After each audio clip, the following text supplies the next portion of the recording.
The federal government on Wednesday commenced the enforcement of the Petroleum Measurement Regulations as well as five other laws in the mainstream and downstream oil sectors.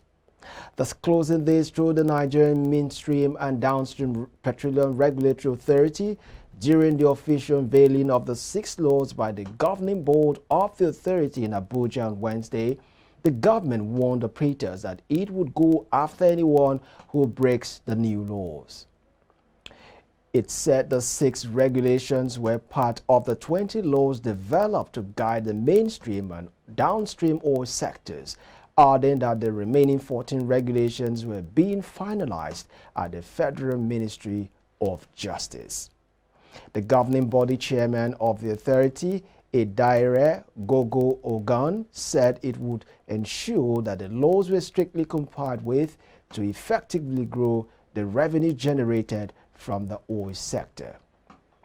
The 6 laws include mainstream and downstream petroleum operations, regulations, natural gas pipeline, tariffs, regulations, gas pricing and domestic demand regulations, assignment or transfer of license and permit regulations, petroleum transportation and shipment regulations, and petroleum measurement regulations.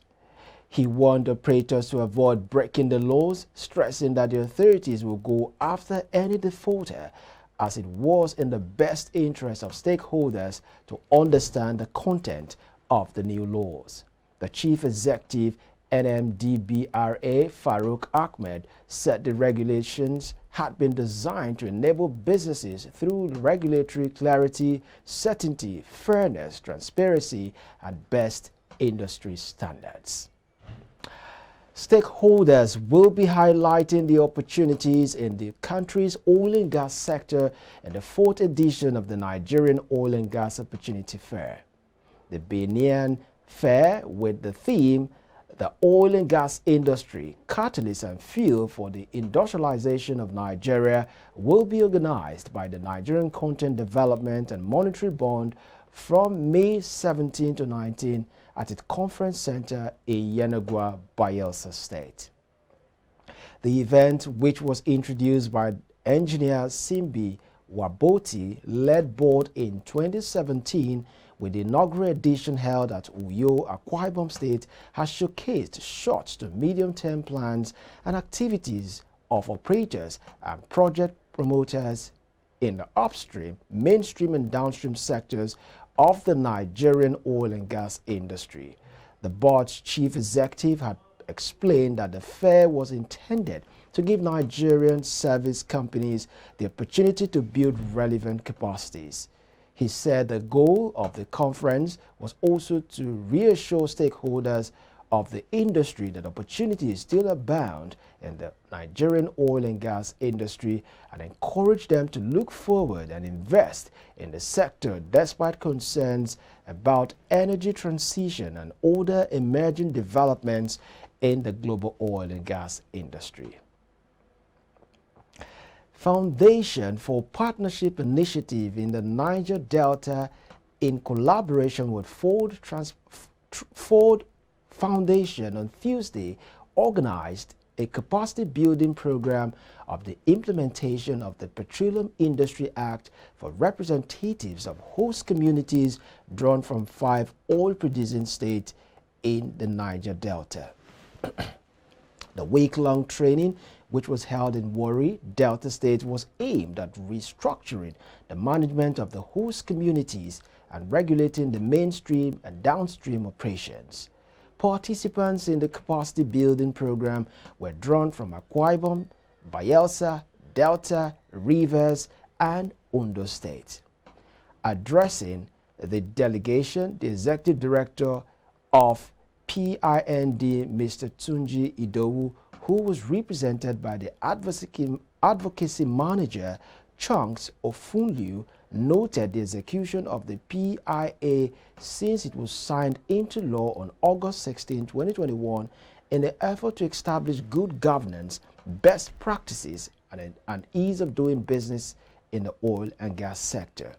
He explained that the project activity included creating awareness and deepening knowledge of the Petroleum Industry Act's technical components among community stakeholders. While calling for accountability from the various host communities' development trust, Idaere insisted that one of the gains expected from the Petroleum Industry Act is sustainable community development manifested by the requirement for participatory need assessment and community development plans to deliver sustainable growth. Women in Energy Network has demanded 35% female inclusion in the leadership of the energy sector. The president of the group, Funmi Obu, while speaking on the upcoming 2023 International Women's Day breakfast session during a media briefing, said according to the International Energy Agency, although women are only 22% of the energy industry workforce in Nigeria, only 12% occupy senior management positions. According to her, although the energy industry is critical to the growth and development of Nigeria, women still face significant barriers to entry and advancement in the sector.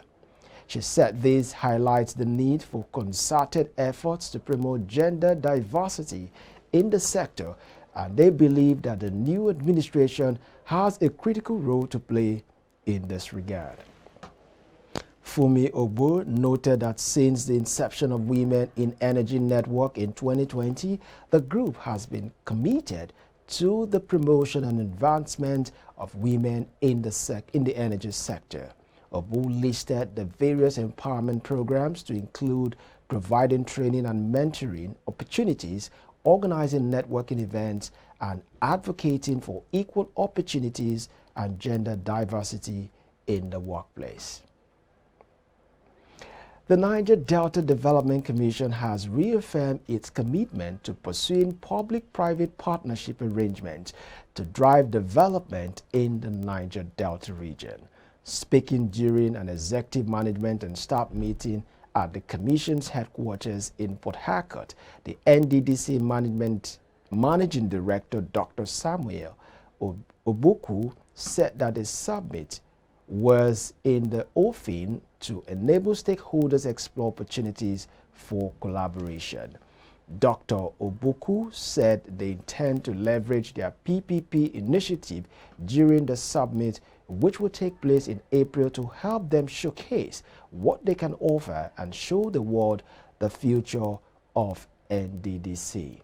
He said they cannot continue to rely on international oil companies and the federal government to raise funds for development projects, as they intend to show the world that NDDC has been rebranded.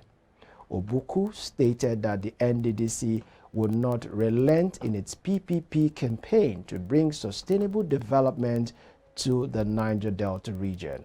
Speaking further, the NDDC board stated that the Commission would also focus on capacity building for youths in the region, stating that they are going to focus on youth development programs, as they have come with a new concept of working with the Niger Delta Chamber of Commerce in the training of youths and young entrepreneurs. The African Association of Professional Freight Forwarders and Logistics of Nigeria has said the hike in duty has made it difficult for importers to take delivery of consignments.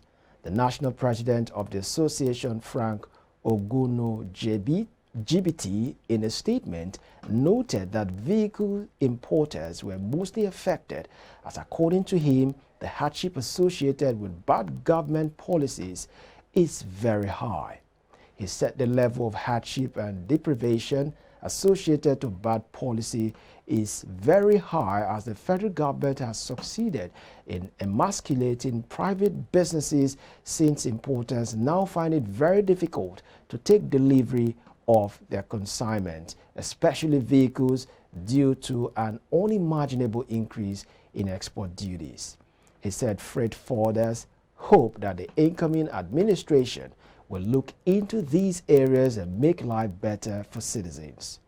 Reacting to the ultimatum by the Maritime Workers Union of Nigeria to shut down the seaports over the failure of the government to address some of the challenges in the sector, he pleaded with the labor union and leadership of the union to consider the very difficult economic situation and explore a better way of bringing the federal government to the negotiating table instead of shutting down the ports.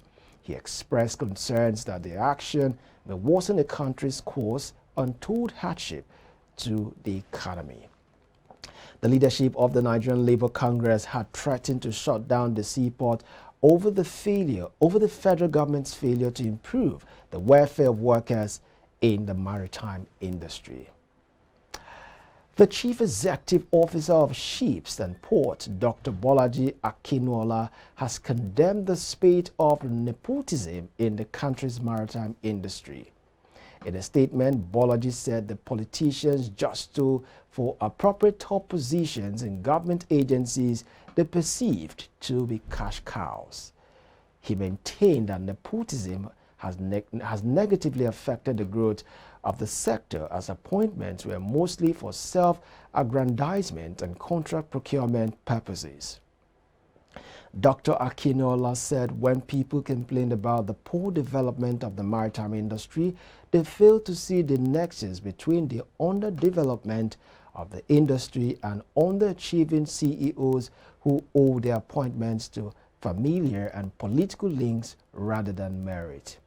He alleged that without a doubt, the output of the CEOs of Nigerian Maritime Administration and Safety Agency, Nigerian Port Authority, Nigerian Shippers Council, the National Inland Waterways Authority, and the Council for the Regulation of Freight Forwarding in Nigeria have been suboptimal. The maritime experts said the underachieving chief executives had failed the industry and appealed to the president-elect Bola Ahmed Tinubu to treat maritime issues differently from his predecessors' handling of the industry. African entrepreneurs trained and supported by the Tony Elumelu Foundation have generated $2.3 billion revenue since 2015. It was revealed in a brochure put together to commemorate the 60th birthday of TEF founder Mr. Tony Elumelu on Wednesday. According to a report in the brochure, about 1.5 million entrepreneurs have so far been trained and supported by the foundation, which has an African-wide outlook. Speaking about his interest in the economic prosperity of the African continent, Elumelu said he engages public and private sector players across his world, and his simple message is always to partner on poverty elevation, job creation, and women economic empowerment in Africa. So far, over 18,000 entrepreneurs across the African continent have benefited from the over $100 million seed capital disbursed by the foundation, while about 25% of the beneficiaries have been able to get additional investments in their businesses. All of these investments have led to the creation of over 400,000 direct and indirect jobs, with 58% of the jobs created by female-owned businesses. Still to come, World Trade Organization Director General backs trade financing to boost growth in Africa. Details and more news update after this commercial break.